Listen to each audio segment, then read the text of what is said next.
بسم اللہ الرحمن الرحیم۔ رسول اللہ صلی اللہ علیہ وآلہ وسلم نے ارشاد فرمایا، اگر کوئی شخص اپنی زندگی میں 1 درہم صدقہ کرتا ہے تو یہ اس کے لیے قریب المرگ 100 درہم صدقہ کرنے سے بہتر ہے۔ رسول اللہ صلی اللہ علیہ وآلہ وسلم نے ارشاد فرمایا، وہ شخص جو اپنی موت کے قریب صدقہ کرتا ہے یا غلام آزاد کرتا ہے تو وہ اس شخص کی طرح ہے جو شکم سیر ہونے کے بعد ہدیہ کرے۔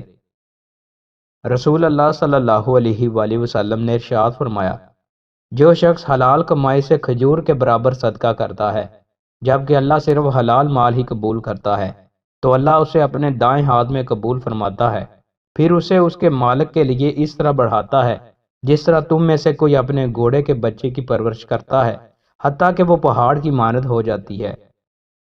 رسول اللہ صلی اللہ علیہ وآلہ وسلم نے ارشاد فرمایا، صدقہ سے مال کم نہیں ہوتا، درگزر کرنے اور معاف کر دینے سے اللہ بندے کی عزت میں اضافہ فرماتا ہے، اور جو کوئی اللہ کی خاطر تواضع اختیار کرتا ہے تو اللہ اس کو رفعت عطا فرماتا ہے۔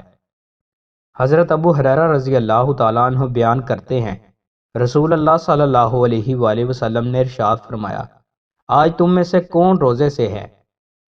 ابو بکر رضی اللہ تعالیٰ عنہ نے عرض کیا، میں۔ آپ صلی اللہ علیہ وآلہ وسلم نے فرمایا، آج تم میں سے کون جنازے کے ساتھ شریک ہوا؟ ابو بکر رضی اللہ تعالیٰ عنہ نے عرض کیا، میں۔ آپ صلی اللہ علیہ وآلہ وسلم نے فرمایا، آج تم میں سے کس نے مسکین کو کھانا کھلایا؟ ابو بکر رضی اللہ تعالیٰ عنہ نے عرض کیا، میں نے۔ آپ صلی اللہ علیہ وآلہ وسلم نے فرمایا، آج تم میں سے کس نے مریض کی عیادت کی؟ ابو بکر رضی اللہ تعالیٰ عنہ نے عرض کیا، میں نے۔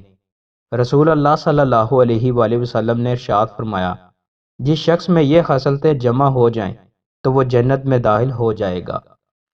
دوستو، مزید اچھی ویڈیوز کے لیے ہمارے چینل کو سبسکرائب لازمی کریں۔ بہت شکریہ۔